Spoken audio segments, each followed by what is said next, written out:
తాజా అంశాన్ని చూస్తున్నాం. శాసన మండలి బీఏసీ సమావేశం ముగిసింది. ఎల్నినో, డిఎస్సి, ఏపీపీఎస్సీ అంశాలపై వరుసగా చర్చించాలని సమావేశంలో నిర్ణయించారు. మరింత సమాచారం మా ప్రతినిధి చంద్రశేఖర్ అడిగి తెలుసుకుందాం. చంద్రశేఖర్, చెప్పండి, బీఏసీ సమావేశంలో ఏ అంశాలపై చర్చించాలని నిర్ణయం తీసుకున్నారు? శాసన మండలి వ్యవహారాలకు సంబంధించి కొద్దిసేపు క్రితం బీఏసీ సమావేశం నిర్వహించారు. వైసీపీ తరఫున సభ్యులతో పాటుగా బొత్స సత్యనారాయణతో పాటుగా ప్రభుత్వం వైపు నుంచి శాసనసభ మంత్రి పయ్యావుల కేశవ్ ఈ సమావేశానికి హాజరయ్యారు. అయితే ప్రధానంగా మెగా డిఎస్సీ అంశాన్ని చర్చ జరపాలని చెప్పేసి నిన్నటి నుంచి కూడా వైసీపీ శాసన మండలిలో నినాదాలు చేస్తూ సభా కార్యక్రమాలకు ఆటంకం కలిగిస్తుంది. డిఎస్సీ సమావేశంలో కూడా ప్రధానంగా ఈ డిఎస్సీ అంశం పైన చర్చ అజెండాలో చేర్చాలని చెప్పేసి వైసీపీ సంబంధించిన వారు పట్టుబట్టారు.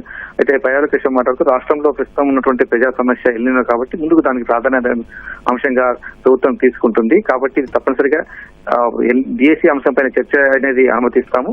కానీ అంతకంటే ముందుగా ఎల్నినో అంశం పైన చర్చ జరిపిన తర్వాత మాత్రమే డిఎస్సీకి ప్రాధాన్యత ఇస్తామని చెప్పేసి పయ్యావుల కేశవ్ స్పష్టం చేశారు. అందులో భాగంగా ఎజెండా ప్రకారం ప్రశ్నోత్తరాల అనంతరం లఘు చర్చలు అలాగే డిఎస్సీ ఇటువంటి చర్చలు జరిగే సమయంలో ఇవాళ మొదటి రోజున ఎల్నినో అంశాన్ని ప్రధానంగా చర్చిస్తామని చెప్పారు. రేపు డిఎస్సీ పైన చర్చకు అనుమతిస్తామని, అలాగే సమావేశాల చివరి రోజున ఏపీపీఎస్సీ అక్రమాల పైన కూడా చర్చిస్తామని చెప్పేసి కూడా ఆయన చెప్పారు. ఏపీపీఎస్సీ అప్పట్లో వైసీపీ హయాంలో నిర్వహించినటువంటి ఏపీపీఎస్సీలో పేపర్ వాల్యుయేషన్ దగ్గర నుంచి కూడా నియామకాల వరకు కూడా అన్ని చోట్ల అక్రమాలు జరిగాయి. సిట్టింగ్ వేదిక కావచ్చు, లేకపోతే న్యాయస్థానం కూడా అక్షింతలు ఇస్తున్న పరిస్థితి. దానిపైన కూడా చర్చ జరపాలని చెప్పేసి ప్రభుత్వం నిర్ణయించింది. ఇలా వరుసగా 3 ప్రాధాన్యత అంశాల పైన చర్చ జరుగుతుంది. డిఎస్సీ పైన కూడా ప్రభుత్వం అన్ని వివరణలు ఇచ్చేందుకు స్పష్టంగా ఉందని చెప్పేసి కూడా పయ్యావుల కేశవ్ బీఎస్సీ సమావేశంలో వైసీపీ వారికి స్పష్టం చేశారు.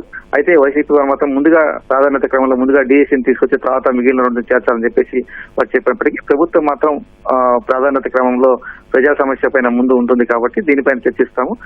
ఏపీపీఎస్సీ అంశాన్ని కూడా వాస్తవంగా అయితే 2వ అంశంగా తీసుకుంటామని చెప్పి ప్రభుత్వం భావించినప్పటికీ వైసీపీ సభ్యుల పట్టు మేరకు దాన్ని 2వ అంశానికి తీసుకొచ్చి 3వ అంశంగా ఏపీపీఎస్సీ అక్రమాలను తీసుకెళ్లేందుకు సుముఖత వ్యక్తం చేశారు. అయితే వైసీపీ సభ్యులు దీనిపైన కొంత వ్యతిరేకత వ్యక్తం చేసినప్పటికీ ప్రభుత్వం ఈ మేరకు మాత్రమే సభా వ్యవహారాలు నడుపుతుందని చెప్పేసి స్పష్టం చేశారు. ఈ బీఎస్సీ సమావేశం ముగిసింది. మరి కొద్దిసేపట్లో శాసన మండలి సమావేశాలు ప్రారంభం కన్నా అయితే వైసీపీ దీనిపైన ఎలా ముందుకెళ్తోంది, మళ్ళా సభా కార్యక్రమాలు కొనసాగిస్తుందా లేదా బీఎస్సీ పైన అదే మొండి వైఖరి కొనసాగిస్తుందనేది తేలాల్సి ఉంది. ధన్యవాదాలు చంద్రశేఖర్.